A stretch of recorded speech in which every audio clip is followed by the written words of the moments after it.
easy as 1, 2, 3. I touch you if you touch. Abbiamo derubato un trafficante internazionale. Ora vi faccio fuori, tutta la famiglia. Ma noi non siamo una vera famiglia! Mia moglie è una spogliarellista. Ok, dimostralo. Let's get naked, shake your money maker, baby, I'ma show you how to. Un po' di rispetto, è tua madre. Non penso che tu sappia pensare. Ti rilassi? Mettiamo un po' di musica. I seen a rainbow yesterday, but too many storms have come and gone, leaving a trace of not what God given me. Is it because my life in 10 shades of gray? I pray all 10 fade away, seldom pray. Can sometimes be difficult shooting a movie with such Hollywood star, or is it always fun and relaxing, like the movie itself? I wouldn't describe it as fun and relaxing. Everyone's there working pretty hard. You work 16-hour days, and you're trying to do a good job. Everybody's trying to do a good job. I suppose it could be difficult to work with big movie stars if they were jerks, but we got good ones, so it was easy. How do you choose the right location?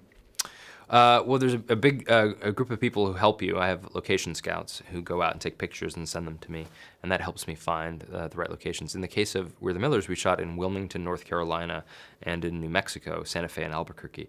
And both North Carolina and New Mexico have tax incentives in the U.S., so that helps. Were there any changes that you made in the process of filming the movie, or everything went as planned? It never goes as planned.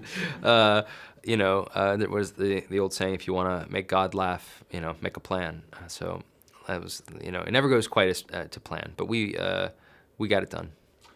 Are there any little things or key elements that you wanted to focus on in order to make the movie different and special compared to other comedies? Well, I think the most important thing to me was to make sure we had a great cast. And that's the best part of directing movies. You get to hire the actors you admire to come help you tell a story. And that was the best part and the most important. And then we wanted to make sure that there was a little bit of humor in the story. Humor is important, but we want to make sure there's a little bit of heart in the story. And that was important, to make sure that people care about it. What was your first reaction when you heard that the movie was so successful at the box office in the USA? And who was the first person you called? My reaction was about fucking time. No, kidding. No, my reaction was really very, very happy, of course. You never know. It's nerve-wracking. You work very hard on these things, and you keep your fingers crossed. But that's kind of the great part about movies is, you make your movie, you open the doors, and the audience doesn't have to show up. They either do or they don't, and they did for this one. So I was very proud. The first person I called was my mom, but she knew before I did. She's on the internet. She already knew. She was telling me. She's sending me emails. So. The last time I found a movie so entertaining, fresh, and funny, and full of action was when I saw The Hangover. What do you think is so special about this movie and can eventually be as successful as The Hangover?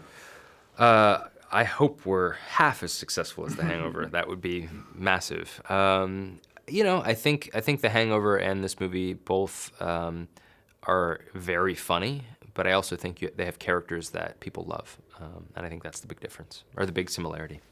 Okay.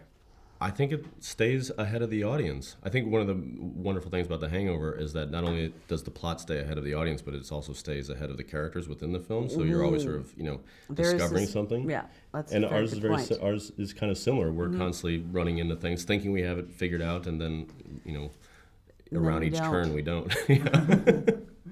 People are not who they say they are. There's double crosses and triple crosses. There's things hidden in fruit baskets that we didn't anticipate. Yeah, so I think the audience is playing as much catch up as the Millers are. Com'è andata la serata vicina? Mi serve una lap dance a tavolo 5, non ti avvicinare troppo, il tipo puzza di piscio agli asparagi e ha una mano a uncino. Tu non sei un vicino, sei uno spacciatore. David Clark! Ho una piccola partita di marijuana giù in Messico. Tu portamela qui per domenica sera e io ti pagherò $100.000. È fuori dal mio giro. Non hai scelta. Ma che diavolo è? Ho comprato un'orca, ho parecchi soldi. It's as easy as 1, 2, 3. I touch you if you touch me. It's as easy yes, yes, 1, 2, 3. I'll touch you if you touch me.